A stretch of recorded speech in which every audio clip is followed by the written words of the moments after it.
Alright, hey guys, so this is my first video. For my first video I wanted to talk about the show Stranger Things.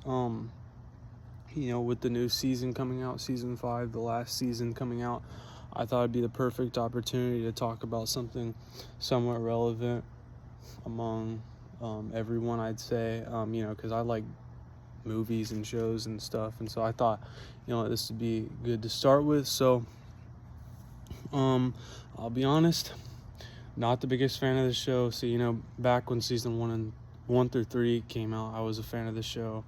I really liked it. I had the books, the action figures, the VHS DVD sets, which are still pretty cool. I'll admit, I had posters in my room. Look, I was obsessed with the show. That was years ago though. Now, season 4 came out, wasn't really a big fan of it. Season 5 came out. I saw episode 1, I'll be honest, so that's out. I'll be honest, this will be less about how the show has gotten worse, because I do like season 1 through 3, I'll admit, but,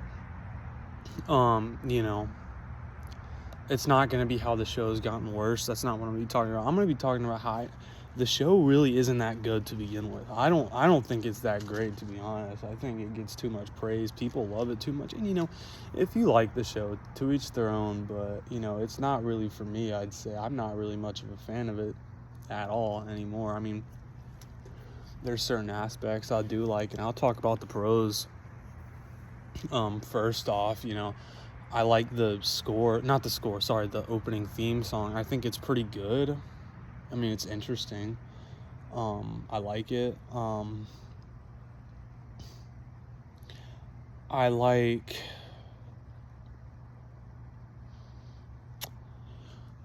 there's not much I love about the show, to be honest, anymore. I used to like it a lot. I used to love the characters, and I like the characters. They're entertaining, and at least in the first 3 seasons, when there was still a decent number of characters and it didn't get too far, and there wasn't too much characters like there is now.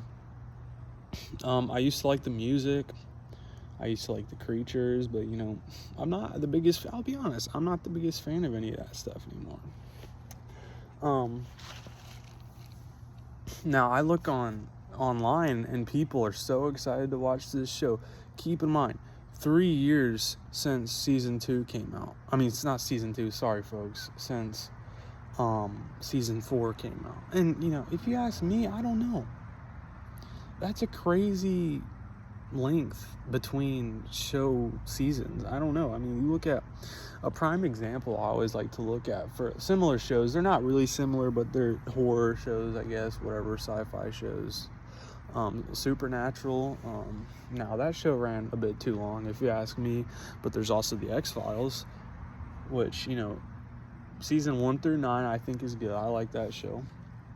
But you were looking at those, they did a good 20 episodes per season for the most part, 45 minutes around, and they did it every year for 10 years. About what is this show? This show has done 10 years.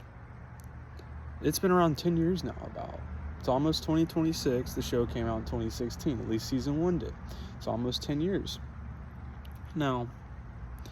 That's 5 seasons in 10 years. And it's not, and I know you can say, oh, well, dude, season 4 had 2-hour-long episodes. Yeah, we'll get into that too.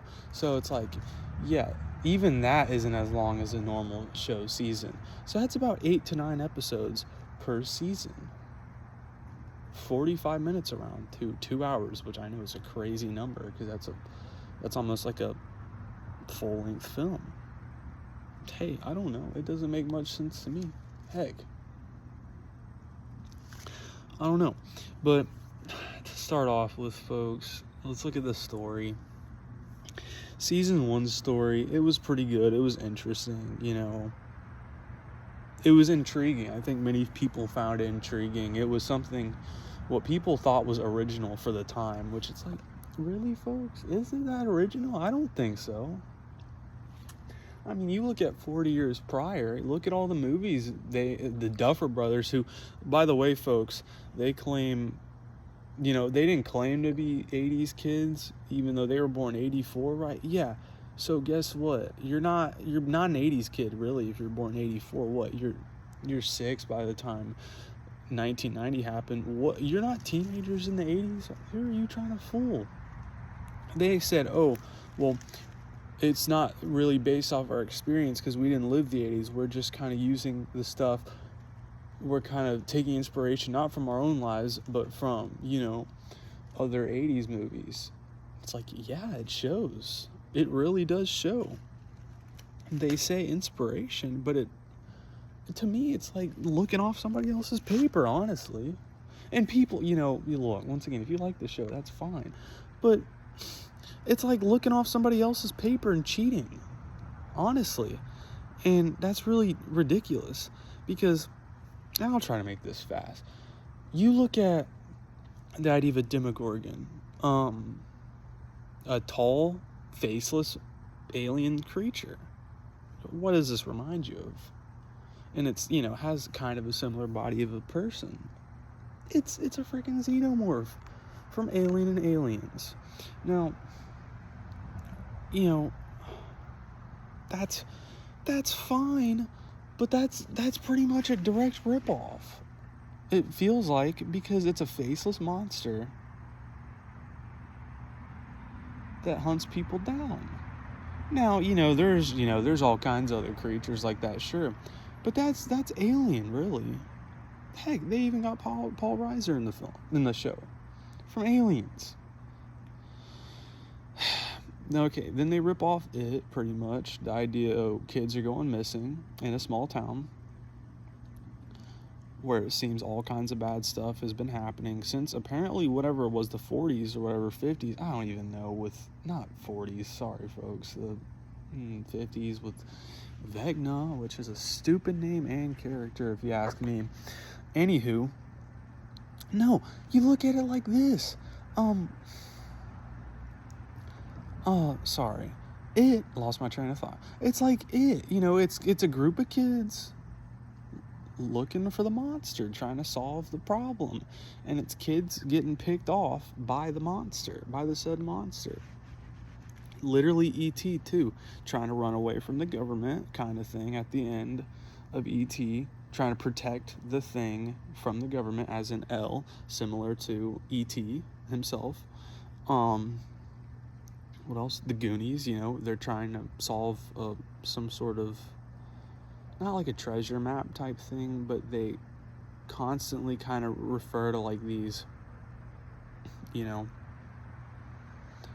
not fantasy thing, but there is like fantasy aspects in E.T. that Elliot refers to, kinda. It just feels like that. Not E.T., sorry folks, and Goonies, that they're always comparing it to. It's like, let's find One-Eyed Willie. Oh, we gotta find the Demogorgon, which in itself, it all sounds like this kind of either legend or made-up story that they're trying to look after or find after. Which, keep in mind, folks, they even ripped off their creatures. The creature names aren't even original. They're based off of Dungeons and Dragons, which that's fine, but there's not much creativity with that. I don't know. Poltergeist. Yeah, they ripped off Poltergeist too. The idea of a kid getting missing to another dimension, being captured, and they have to communicate with the parent through some kind of electronics from the other side. With Carol Ann and Poltergeist, it's the television. And this is through the lights with a bunch of letters, which, does that make much sense? Did he write all the letters and put all the lights up in the upside down? How does he know which ones to touch? I don't know. That doesn't make very much sense. Heck. So stupid. What else? Shining, yeah. There's The Shining too, which if you look at that, season 2 more or less, Will has these kind of episodes. He's connected to something from the other side, and it's kind of like with Danny and Tony. He gets these episodes, and it's a big key part in it, and it feels like plagiarism to me. I don't know. Like they're like, and get this too. In season 1, it's like, oh, we'll go see Poltergeist. Yeah, hey, guess what? Matt and Ross Duff, or whatever your names are, you weren't even alive when Poltergeist came out, I'm pretty sure. That was 82? This isn't related. Look, I know, heck, I could sit here and be like, I could write that in my script too. But it's like, you don't know what you're doing. Y'all are terrible writers. I know y'all aren't the director. It's Sean Levy or whatever his name is, I think, who did Night at the Museum, I'm pretty sure. Yeah, you suck as a director too. Heck, I like the Night at the Museum films. I call them films. I enjoy them. They're not great, but I enjoy them. They're nostalgic. I'll give you that. I like Deadpool. Heck, Deadpool and Wolverine, that was fun. But you know what? You don't create anything worthwhile, Sean Levy. Seriously. You don't create anything what truly feels original. It feels like something, a movie filled with references of other things that I'd rather watch. Like this movie, like this show. Also, yeah, they ripped off Jurassic Park too with Bob Newby trying to get the power back on or whatever it was in Hawkins' lab, and he's getting chased down by all the Demodogs, which feels very like the raptor scene with Ellie Sattler and in the maintenance shed in Jurassic Park. And then you also got some Jaws 1 ripoff and Jaws 2 ripoff kind of in season 3, where they have the mayor. He doesn't like, yeah, sorry, he doesn't like, what's it called? He doesn't listen to the sheriff, and shit goes bad, as it happens. And so there's all kinds of stuff that it's like, really, it's like, it's not that it's lazy. You can tell a lot of work went into this show. I'll give you that. But it's like, it's filled with little Easter eggs of stuff I'd rather watch. And it's like, as the show kept going, it turned into what I feel a parody of itself. I remember me and my friends back in the day, and this was like 6 years ago maybe, we tried to make a little movie. And it was like a mystery spy type thing, whatever, like a government type, whatever. Who even knows what that was? Anyway, we tried to make a movie, and it was started out, we were serious about it. Then, as we got older, as we kept working on it, it kept getting sillier and stupid and almost like a parody of itself. We tried to fit in every reference of every little movie we watched or was into until it turned into something that wasn't even of itself. The characters turned into goofy characters of themselves, which I feel like is what every character has been. You watched season 1, which season 1 I still say is pretty good. Everybody's characters of themselves. Season 3, I like the look of it. I like the Starcourt Mall. I like the underground Russian stuff. That was cool. Mind Flayer's monster. I thought that was pretty awesome. Heck, I like the Mind Flayer in season 2 because it gave like an actual villain that was mysterious and actually felt scary because it was something that felt like was out of this world. Oh no, but we're going to explain as the show goes on. We're going to explain every little stupid thing that we did not need to know. You know how in shows or movies, what makes something scary is maybe the fact that you don't know everything about it, or like why it is. You look at Alien and Aliens. Those movies were scary because you have this mysterious alien type thing that comes aboard to the ship and is killing everybody one by one, and the second one kills everyone too, which they say even this time it's war. There's a lot more people this time. This time they don't have flamethrowers. They kill freaking soldiers, dude. And you don't know that much about it, truly. At the end of the day, there might be more aliens, but you don't know much about it. And that's what makes it creepy. Then in the later movies, like Covenant and Prometheus, they ruined it all and gave it a stupid explanation that didn't make it scary anymore. It just made it dumb and ridiculous. Now, I don't really think horror movies itself are that scary in the first place, but there's still, gives you this intrigue. It does make it kind of creepy, like the idea of something. Heck, there's a reason you don't see the other side in Poltergeist. Maybe there was in the first movie, maybe there was some kind of budget, but the fact that you didn't see it made it creepy. You didn't know. Now in the second one, they do introduce more of who the beast was. I don't think it makes the beast any less scary. I think it makes it creepier, honestly. But then you know what they do too? They show the freaking other side. And then it makes it really goofy, and it doesn't make the other side creepy. And you're like, this is really where Carol Ann was the entire time. I'm sorry, this looks like a Disney ride or something. I don't know. It didn't feel that scary, to be honest.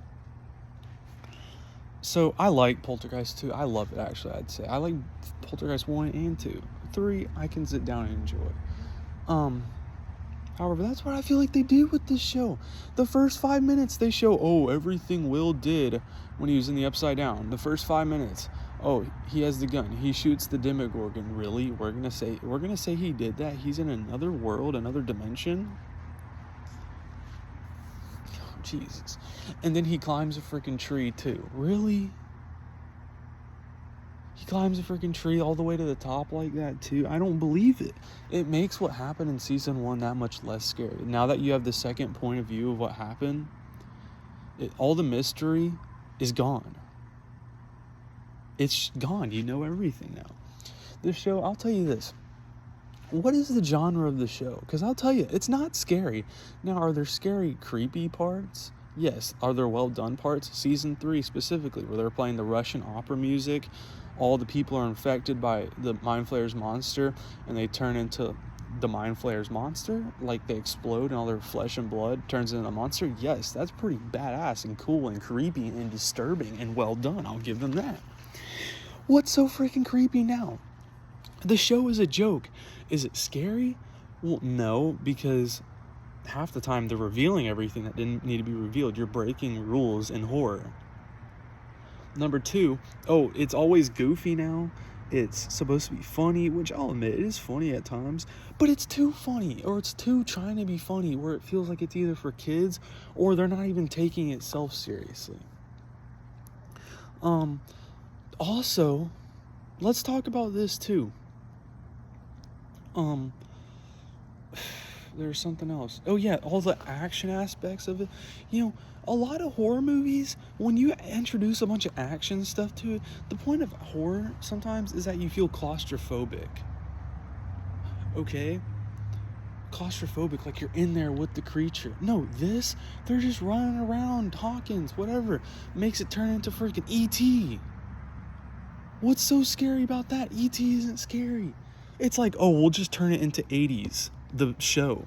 Just for the sake of being 80s, the show. It's like, we'll add everything 80s. Like, we'll add freaking Dustin and Susie singing, what's it called? The Neverending Story theme song. What's so creepy about that? It's goofy as heck. No, let's just add everything 80s for the sake of it being 80s. This is just 80s the show, 80s greatest hits. You're piggybacking off of people who put actual work and thought and love into their creations, and you're just making it something for teenage kids and little kids to say, we're edgy, we watch Stranger Things or whatever. Let me ask you this. What fan base does Stranger Things have? Because who is it for at the end of the day? Who is it for? Because at the end of the day, it seems like they're making it for everybody. And when you make something for everybody, it's for nobody. You understand? Because the point of something being for somebody is that not everybody enjoys it. A specific group of people can enjoy it. It seems like everybody I see enjoys the show. It's a show about nerds and about nerds shit. Yet people who aren't nerds love this show. It's like, what is it for? Because we're turning it into some freaking teen drama where people are shipping characters together. Like, ooh, I want blah, blah, blah, blah, blah together. Ooh, I don't want Steve Harrington to die. Grow up. It's a horror show. Who is this for? Because it's not for horror fans. It's not for nerds. Who is it for? It's ridiculous. Because it doesn't seem like it's really for anybody. It seems like it's for everybody. Meaning, there's no fan base. What makes the show special? I don't know. I honestly don't know. There are some things that are beloved for a reason by most people, like Jurassic Park, like E.T., like Indiana Jones, but you don't see everybody enjoying it like people do nowadays. Like, you don't see people enjoy all that stuff like they do Stranger Things. Those have certain fans. But tell me why everybody enjoys Stranger Things. I don't get it. Why is it such a fan favorite? Actually, not a fan favorite. Why does everybody on the planet apparently enjoy Stranger Things? And that's fine. Things can be... Look, I don't care if you're a nerd. You're not a nerd and you like the show. But there's no fan base. They don't... You're going to tell me people who watch Stranger Things, they love the 80s music in it? Because, oh yeah, let's talk about the 80s music. What is this? An 80s, like... Just a regular 80s movie with like a freaking John Hughes movie where we're going to play 80s music in it? Yeah, what's that about? That's not very scary. It takes you out. It's like 2017. They play freaking Backstreet Boys or whatever. New Kids on the Block. Sorry, I'm tripping. New Kids on the Block. Why do they play that? I don't know. It's not very scary. It takes you out. It took me out of the movie. I like it, chapter 1 too. This took me out though, every time they play music like that. But what is the show for? Because you got a bunch of nerdy kids, middle schooler kids, playing D&D, which most of the watchers don't probably like D&D or know what it is. I don't give a shit about D&D. But I know many people are obsessed with this show. It's like, we like the characters because they're nerds. Yeah, you can enjoy characters, but they're supposed to be relatable in a way. I like nerdy stuff, I'll admit. I wouldn't consider myself a nerd, I guess. But I relate to them in a way. You look at kids like this, I don't like people watching this show. You got grown-ass adults watching the show. You got kids watching the show who can't even relate to this. I don't know. The show's not scary, so is horror fans gonna like it? I don't know. The show, it just doesn't... Who is it for? It's not for nerds. It's not. I mean, it is. But then, I don't know. Is it? It feels like a tribute to nerds.